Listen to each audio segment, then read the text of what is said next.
Thank God. Hey, wow! Look who showed up. What is going on, man? Jesus, man. I need Stone Cold music right now. Like, we got the Lucha Libre on the other side, and Frick needs the Stone Cold music. Part of me wants to give every recurring guest a theme song. I'm not kidding. I might do that. We'll wait for that. Well, I do want to just say that not only is Tim Dillon coming on like every week at like Wednesday or Thursday, we haven't decided. But you're on every Monday. Can we confirm that? Yeah, Frick, I'll be on every Monday. You know, we'll try and get some scoops. We'll try and get some predictions. We'll just have a little bit of fun and kick with it. The Mario coin lagged. Anyways, but thank you, sir. We'll get you a theme song. I can promise you that. So let's get into it because I know the fans are like, what the hell is the show at this point? Okay. So people got to know. Guys, no, it's awesome. People got to know, Frick. Are we calling you Ryan or Frick? What are we doing? You do you, man. I go by Frick. I go by Ryan. I've been called a lot worse by a lot better. It is what it is, man. We're all good. That works too. All right, Monday morning quarter Frick. What a see that comment by Greggy? I only saw quarterback. Boy, I need to read better. Wow, quarter Frick. Greggy is on one. Monday morning, Greggy's on one already.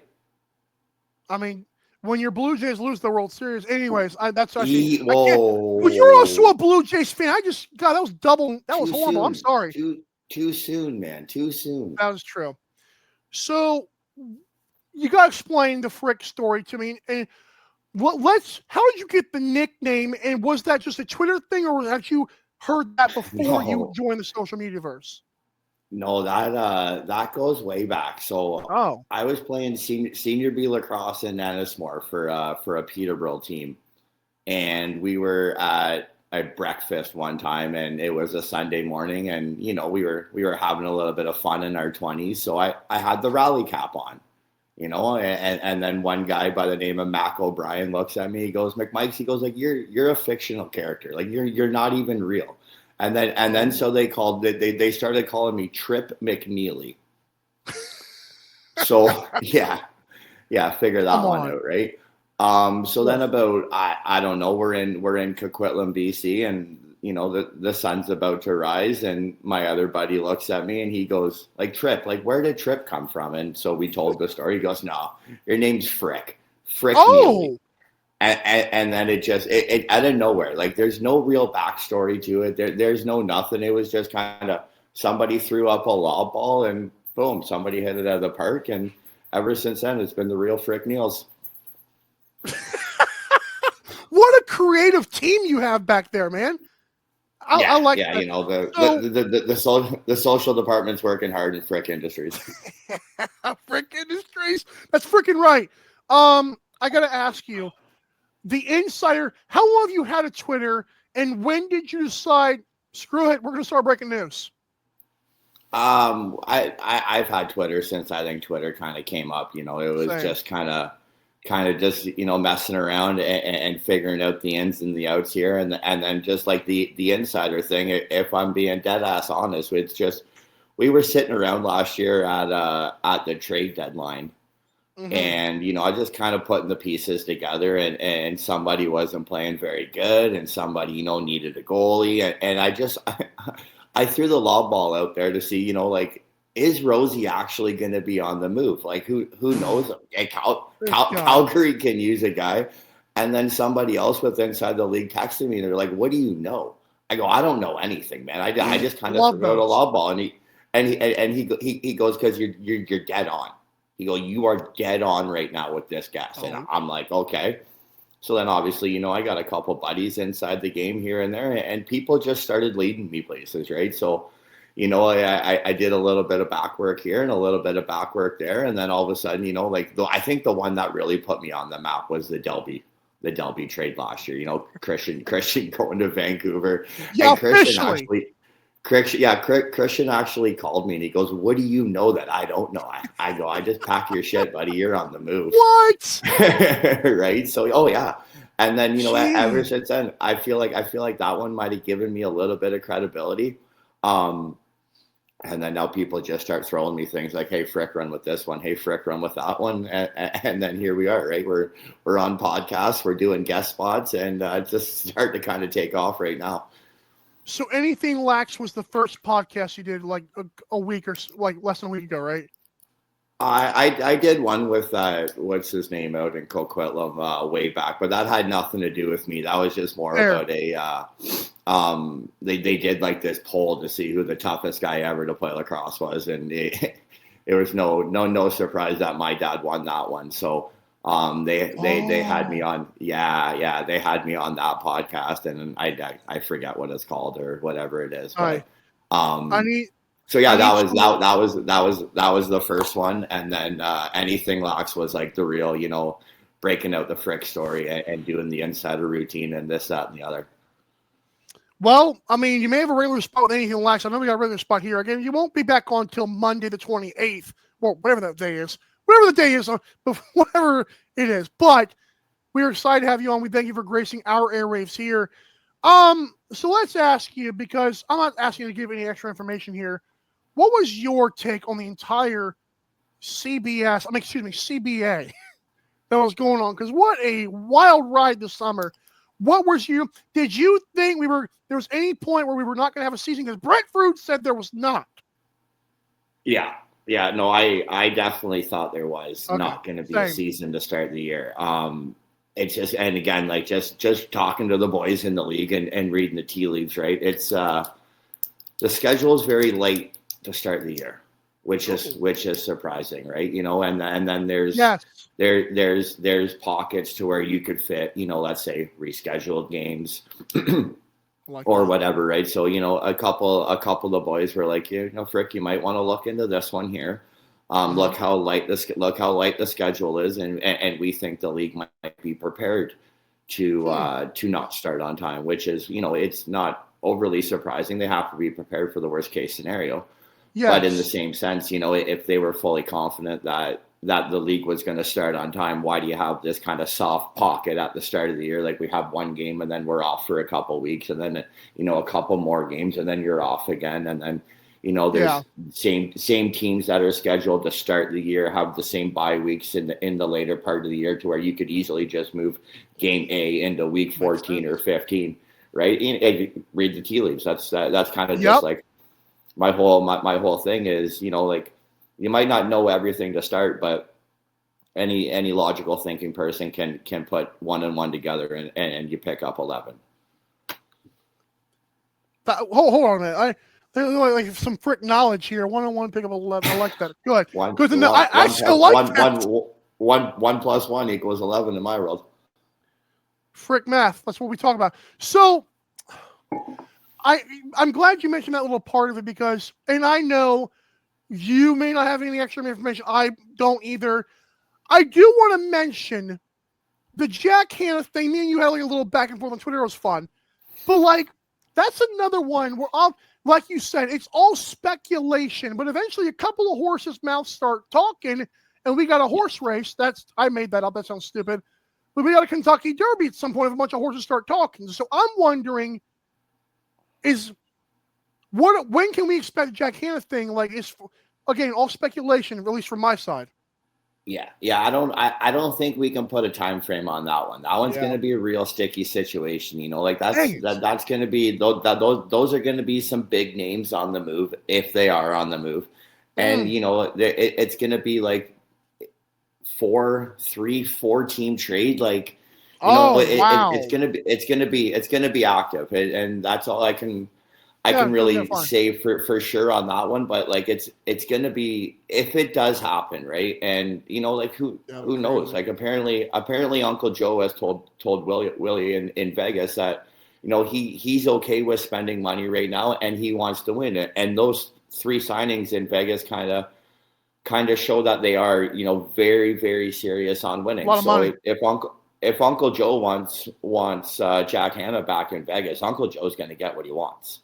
Right. And that's just the way that it is. Like people with that many dollars and that amount of money, they're not overly concerned about what they're going to do. They just want to win. And I have the utmost admiration for Joe, bringing a team to Vegas, trusting Willie, and now finally just opening up the bank account and say, Willie, go and make me a championship, get me a championship contending team, and let's rock and roll. Right. So, going back to Jack Hanna, like everybody in the world knows he wants to go back to Denver. That's neither here nor there. Everybody, he's from there, he lives there, he went to college there. Everybody knows he wants to get back there.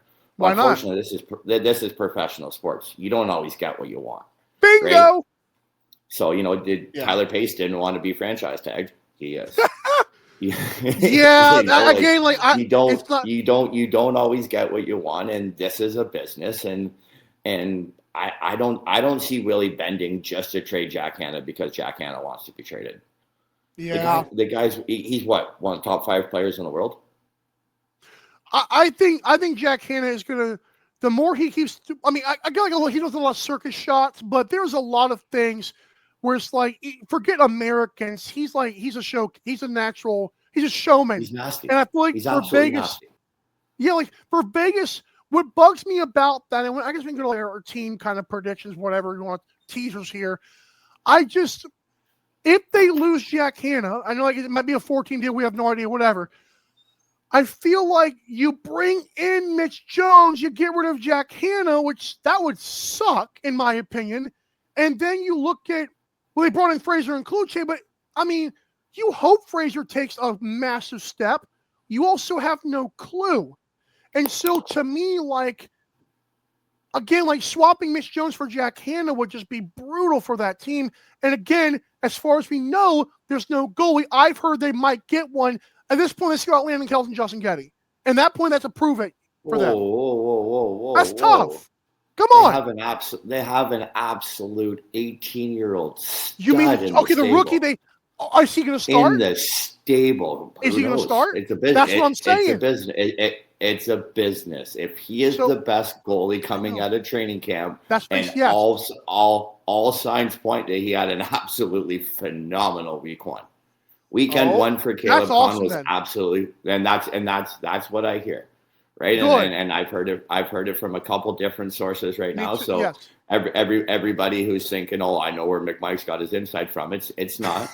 It's not the person that you think it is. Just to put that on the table, but I have heard from 3, 4, 5 different sources that kid was as good, if not better, as expected, right? So if it helps not. You. One of the same people who gave me the Mitch Jones to Vegas, and that was like 2 weeks before it happened, also told me there was a goalie, and they wouldn't tell me who it was. And the way they worded it looking back was like, oh, the freak 18-year-old might have been who they were talking about. That same person told me about Mitch Jones to Vegas, to be fair. And that's nuts to me. Like, right? Like we can't automatically say that it's going to be Kells or Getty's coming out of training camp. Now, do I expect it? Of course. Ooh. To throw an 18-year-old kid in the cage right away in the NLL, it's going to be really good or really bad. Right? There's not going to be an in between. But also Thomas Kazik wasn't too concerned when he be like the 2 games for the Rush. But to be fair, that was also mid-season and not to start the year. So good point by you.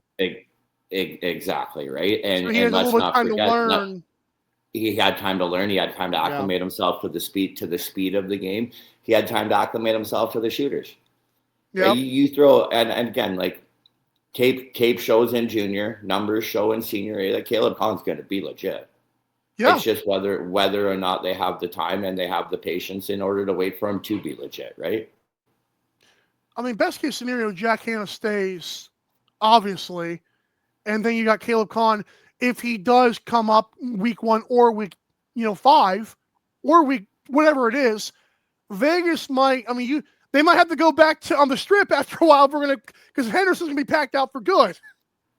Yeah, and again, like I think we're not to say that I think he's going to be doing something, but we're overlooking the fact that they have had a legitimate starting number 1 goalie in their camp right now. Is sitting at 3 or 4. Alex Bouquet's in camp. He's been a legit number 1. Right, so why? I did not know that Bouquet, when I first started the show, was playing for the Rush, and I love that guy.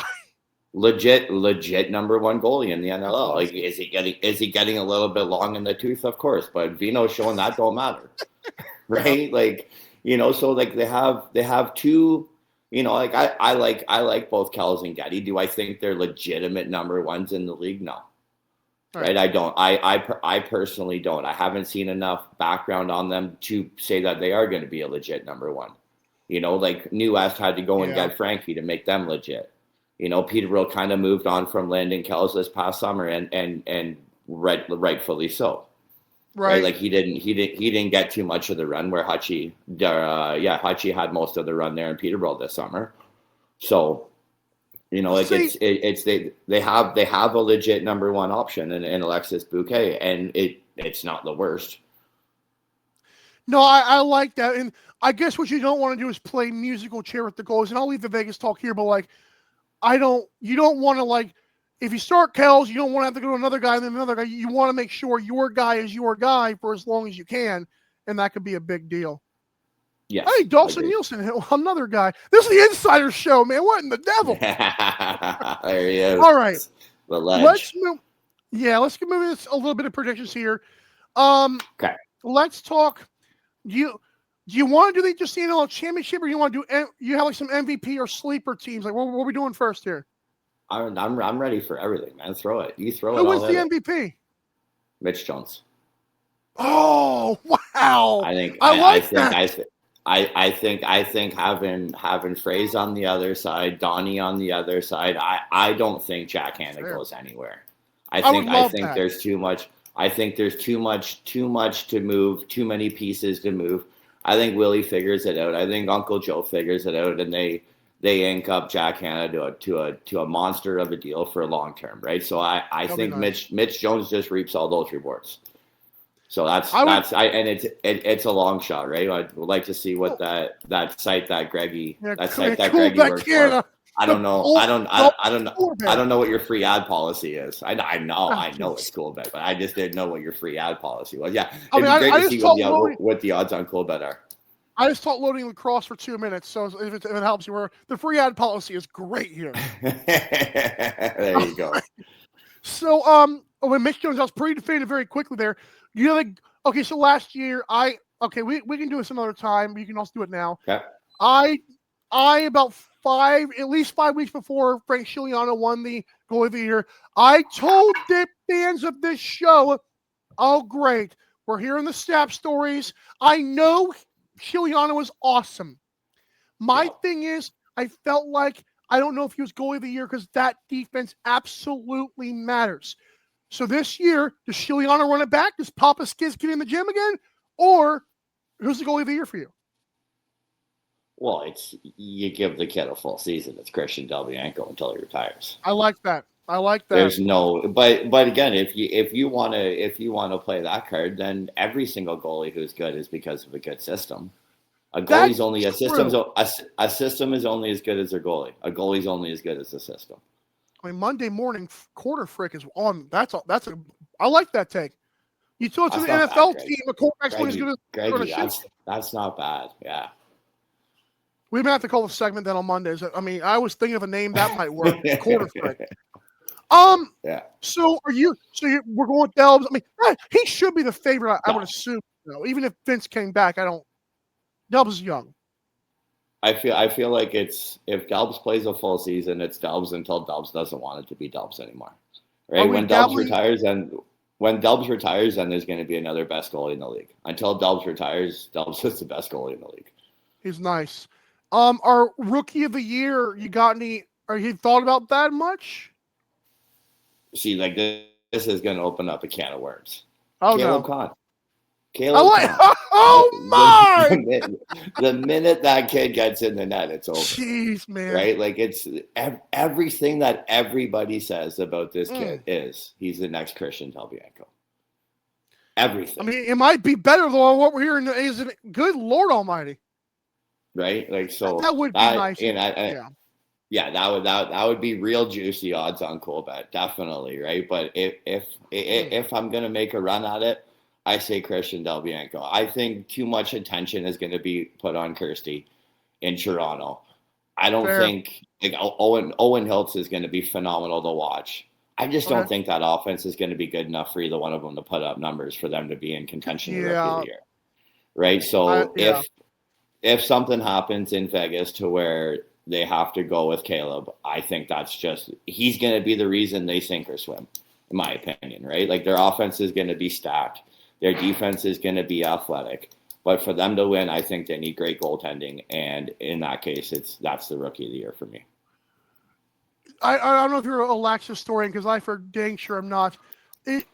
How often do the goalies win rookie of the year? Is that that can't happen a lot, can it? I don't think so, no. I don't think so either. That's why I like that take, though. Yeah, it would be. I think it might be one of the firsts. I can't recall when a goaltender's won rookie of the year. Because they normally don't start. Right, like even Christian didn't start. What? I'm kidding. Okay. Yeah, Christian sat behind Frank. You know that. I know. I've heard like bits and pieces of like the podcast. They like kind of take shots. It's nice. All right, so champion. I hear a lot of Vancouver, but I mean Matt Vince running it back is got to help you, right? Are Bands going to win it again? Are you buying Vancouver Kool-Aid? I wouldn't even call it Kool-Aid. I trust in Kurt. I trust in Sato. You meant Kurt Malowski. Okay. Kurt Malowski. Yeah, no, okay. Kurt Malowski. I trust in Kurt Malowski. Like that team's going to be gross, but I think it's an Albany year. You know, I think Dougie's an elite goaltender. That offense has a year together, a little bit more cohesiveness. The defense is young, big, and athletic, and then that's what you want to build in this league, right? So if I'm throwing money down on Coolbet, my first pick is Vancouver because plus 900 is gross, right? But you know, if I'm being realistic, I'd say it's an Albany year, but like Buffalo's right there, Saska's right there. Saska's a sleeper. Vegas, I'm on Saska is definitely a sleeper at this point. Wow. Nobody's talking about him until now. So you just said Albany. How dare you? That deserves that, sir. They're in Oshawa. Sure. I don't like it either, but they're in Oshawa. I hate it. Beautiful city. I don't care. There was middle of the night. These guys left. You can't. I don't care how beautiful. I don't care if they're in heaven. That's unbelievable. Oh no, I was lying. It's not beautiful at all. It's terrible. Oh wow. So Fritz got jokes. I'm gonna have to learn that. That's unfortunate. Yeah. So we're going Mitch Jones, Del Bianco, Caleb Kahn. Love that pick, and the Oshawa Firewolves. I'm a big Alex Simmons fan. I love those takes. He's great. He's a great lacrosse player. He's also just has great energy on the interviews. That's just great for the league, in my opinion. Yeah, Kurtz is unreal down there. Obviously, you know, Dyson Williams, Ethan Walker. You know, that team is just, and they're systematically sound, which is I think the most important part. The most important part for me is being systematically sound, and they are, which is why I got so much faith in Vancouver as well. And they have Glenn Clark Jr. now too, Taggart, so that helps a little bit too. Glenn Clark Jr. Let the kid live. Let him live. Come on, it's not a hill. Come on now. Tags a beauty. I like Tags. That's a good name. Any parting shots, Frick? Anyone you want to say, Frick, you two, or are we good? No, we're good, brother. I appreciate you having me on. Thank you very much. So we won't see you till week one, but thank you again, sir. And I'm looking forward to this. That was fun. Thank you, sir. Yeah, well, we'll have a good time. I'll make sure of that. Don't worry about it. Yes, sir. He's freaking right.